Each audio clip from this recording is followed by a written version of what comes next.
Some stories begin quietly, but this one begins with a man who had already been broken more times than he ever admitted. Ethan, a single dad with tired eyes and calloused hands, stood in line at a busy morning coffee shop. He wasn't there for himself. He was there because his little girl, Lily, had whispered before school, "Daddy, today's hard. Can we get the special hot chocolate?"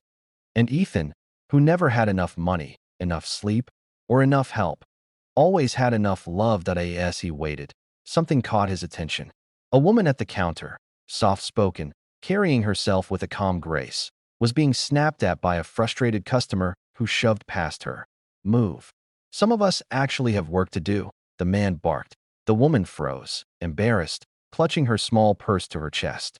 No one said a word. People looked away, pretended not to see, but Ethan stepped forward. "Hey," he said firmly, placing himself between them.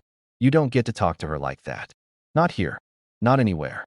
The cafe went silent. The rude customer scoffed, muttered under his breath, and stormed off.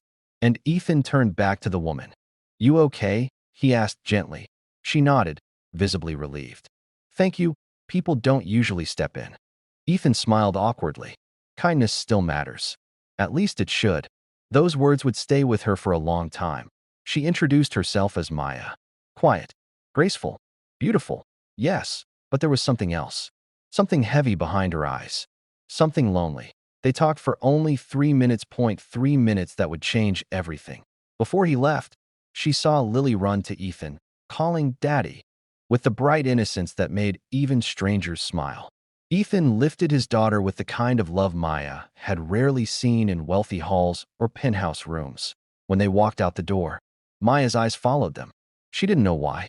She just felt something warm she hadn't felt in years. Because she wasn't just Maya. She was Maya Takahashi, one of the youngest billionaires in the world, owner of the very coffee chain they stood in.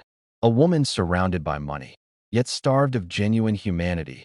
And Ethan? He had no idea who he had protected. The next morning, Ethan brought Lily again. Hard day again. Life was like that. But the moment he stepped in, the entire staff straightened. Whispers passed. And from the back office, Maya stepped out. Nervous, almost shy, something impossible to imagine for someone who could buy the entire block. "Hi," she smiled. "I was hoping you two might come in." Ethan blinked. "You remember us?" She laughed softly. "I haven't stopped thinking about you." Lily tugged his sleeve. "Daddy, she's pretty. You should talk to her." Maya knelt down. "Hi, Lily. How about a free hot chocolate?" "My treat." Ethan frowned. "You don't have to do that." "But I want to," she said. "Consider it a thank you." He didn't understand. Not why as they sat, talking again. Maya kept glancing at Ethan, at the man who didn't try to impress her, didn't ask for anything, didn't treat her with the fake kindness she had grown used to. And then, the twist came. The manager rushed over. "Ma'am, the board meeting is waiting. They need you upstairs." Ethan looked confused. Maya exhaled and finally said the truth. "Ethan, I own this company." He froze. "You what?" "I'm the CEO. And yesterday, you didn't know who I was. You just protected me because it was right." She looked at him with a softness that melted the space between them. "People don't do that for me. Not without wanting something." Ethan swallowed hard. "I didn't want anything."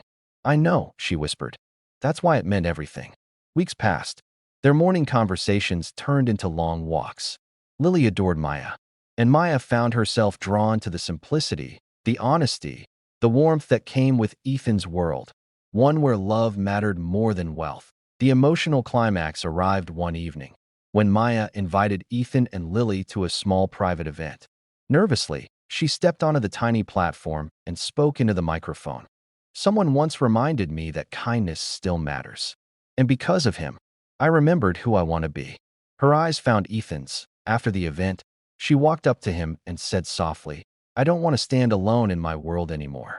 I'd like to know yours." Ethan didn't speak. He simply reached out, took her hand, and whispered, "Then walk with us." Lily cheered and hugged them both. And in that simple, honest moment, no luxury, no pressure, no expectations, Maya felt richer than she ever had in the end. The truth was simple. Sometimes the smallest act of courage becomes the turning point in someone else's life. Sometimes defending a stranger becomes the beginning of a miracle. And sometimes, kindness walks you straight into the arms of the person you were meant